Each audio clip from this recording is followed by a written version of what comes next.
Emanuel González, buenas noches, don Ángel. Cada quien anda en su asunto. Parecemos una sociedad de locos y mientras no entendamos lo que ustedes explica, que como sociedad debemos participar en los partidos y educar. Parte 2.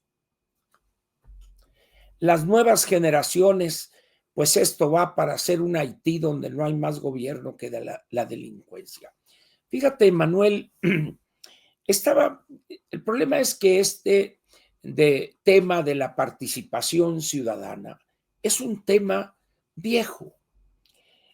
Hoy a la hora de la comida estuve atosigando a mi jefa de producción con una serie de reflexiones, dirían los clásicos, desde aquella época de los años 60. En los 50 yo era apenas un niño, un jovencito, pero lecturas posteriores y pláticas con algunos de los participantes en esos actos o en esas luchas políticas, he llegado a alguna conclusión que comparto en este momento con ustedes. En México, particularmente de los años 60 o 70 para acá, las transformaciones que se han registrado en lo político y en lo económico no han sido resultado como consecuencia de las grandes movilizaciones de los ciudadanos encabezados por sus partidos. Eso no existió. Es más, diría, eso no existe tampoco. ¿Y a qué se debe esto? En primer lugar, que teníamos o vivíamos en un país de partido único, con rasgos autoritarios claros y con ciertas medidas, vamos a decir, benevolentes. Estuvimos, mi señora y yo, comparando la situación de allá de los años 60, 70. Nuestras familias tienen orígenes muy similares y comparábamos la situación y encontrábamos que en aquellos años el partido único tenía formas de mantener en calma a los ciudadanos mediante una serie de estrategias que tenían por objeto eso precisamente.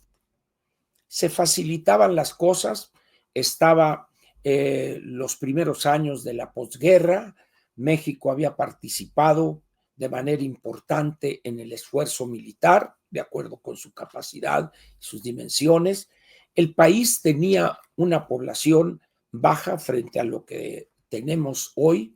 En 1970 éramos casi 41 millones, datos censales, de tal manera que ese ascenso, esa incipiente industrialización o modernización, diría, le permitió al PRI en aquellos años hacer cosas, vamos a ponerlo así, abrir distritos de riego, construir alguna presa que faltaba todavía para irrigación agrícola, carreteras, las primeras autopistas, fortalecer instituciones que eran de fecha reciente, su construcción o su constitución, y un apoyo tremendo a la educación.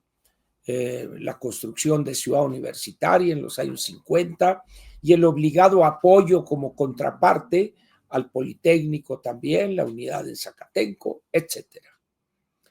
Pero esas transformaciones no eran consecuencia de la lucha del PAN ni del Partido Comunista. Esos eran prácticamente grupúsculos, aun cuando había una gran diferencia. El Partido Acción Nacional era un partido abierto que participaba con una gran convicción como partido opositor. El PRI controlaba todo, proponía candidaturas de todo, y el presidente de la República controlaba también poder ejecutivo, por supuesto, poder legislativo y poder judicial. De tal manera que lo que va a suceder en los próximos años no es nuevo para quienes tenemos más de 60 años, por decirlo de alguna manera.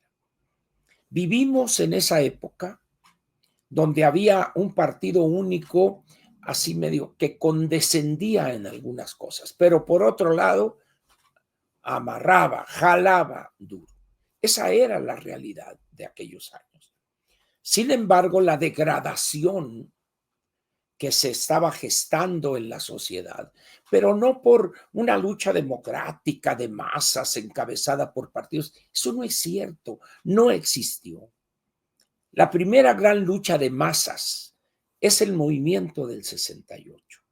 Si bien hubo protestas en el movimiento ferrocarrilero, el movimiento del magisterio, algunas universidades, etcétera, pero frente a la sacudida del 68, palidecían, aun cuando jugaron un papel. ¿Y qué pasó con el movimiento del 68?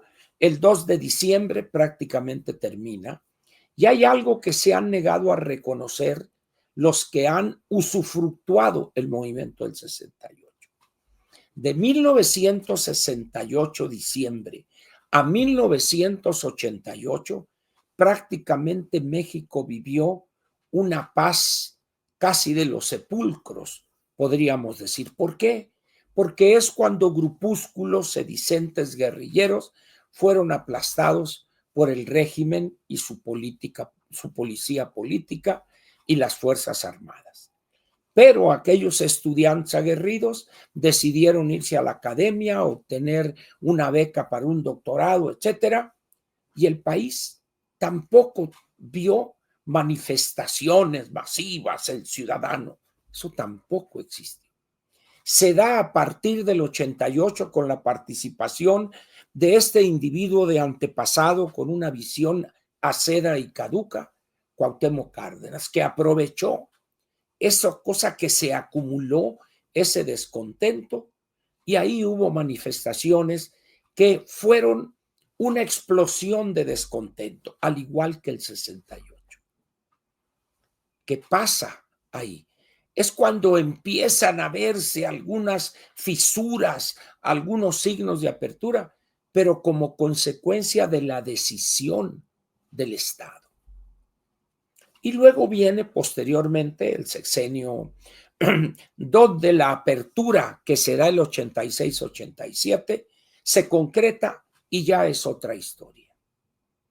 Pero México, las transformaciones grandes, estructurales, que ha llevado a cabo, primero en la parte política, la sucesión de reformas electorales y posteriormente la apertura, el 86-87 y el tratado, el Telecán en el 94, etcétera, y la integración a la globalidad, eso generaron un cambio, un fermento que fue registrando otros cambios más profundos en el basamento jurídico, etcétera, el surgimiento de otros partidos.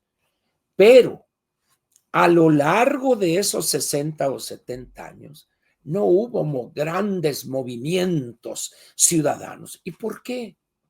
Por la gran capacidad de la clase política que pertenecía prácticamente al PRI en su totalidad, o primero PNR, luego PRM y luego el PRI a la fecha. Eran los que decidían, que tenían cierto olfato, vamos a ponerlo de esa manera, y se adelantaban de alguna manera, por ponerlo con esas palabras, a posibles, vamos a decir, protestas, ¿no? De tal manera que hoy pensar que ante un atropello como ha sido este del destrozar al Poder Judicial de la forma en que se ha hecho, algo que dicen reforma, pero no es reforma, es aplastar la independencia del Poder Judicial, nos va a llevar a aquella época. Para que eso cambie, van a tener que pasar 15 o 20 años. Y duele decirlo, al menos es mi caso, no se va a dar porque los partidos van a movilizar a millones y millones de mexicanos. Con todo respeto les digo a los dos partidos de oposición que dan lástima los dos. Movimiento Ciudadano, bueno, pues digo, ni para qué entrarle a ver a ese grupo, a esa propiedad privada de alguien que está, por desgracia, muy delicado de salud, Dante Delgado. Y pasará la estafeta, a querer y no, a algunos de estos dos payasos, el de la pasta dental, del anuncio de pasta dental, que lo único que ha enseñado a la fecha es su dentadura, nada más, y el otro loquito de Nuevo León, el fosfo. Pero repito, esos que dicen el ciudadano y la fuerza y que la marea de tal o cual color, no, señores, no se equivoquen. El que lo dude, que revise la vida política del país, de qué le gusta, de los años 50 a la fecha. Y se va a encontrar con esto que he mencionado.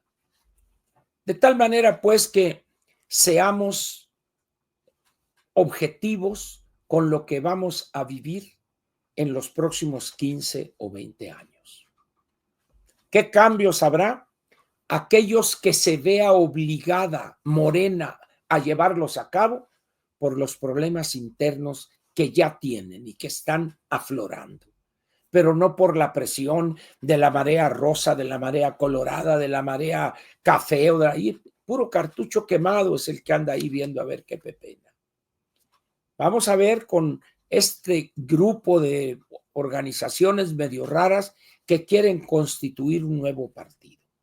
Vamos a ver si cumplen con los requisitos y pueden participar por primera vez y deben ir no en coalición, no en alianzas, sino cada uno con su propio peso político, porque si no obtienen así el 3%, que es el umbral que marca la ley, desaparecen, pierden la oportunidad y nos quedaríamos con los mismos 6 que tenemos hoy, si no es que algunos, el Verde o el PT, el PAN o el mismo PRI, caen como partidos nacionales en elección federal debajo del umbral del 3%.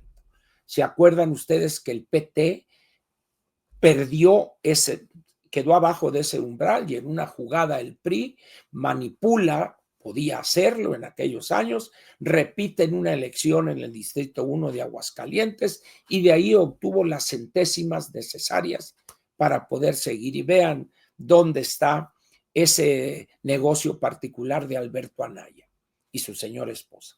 En el caso del Verde, bueno, pues es un negocio ya viejo entre la actividad política, usufructuado hoy por el Niño Verde, y ahí hay algún pleito entre algunos de sus dirigentes, porque ya lo ven como alguien que está incapacitado para poder decidir. Ese es el camino que seguiremos en los próximos años, Emanuel. Hay que ser objetivos, hay que entender el paso de la historia y la velocidad a que avanzan esos cambios. Saludos, Emanuel.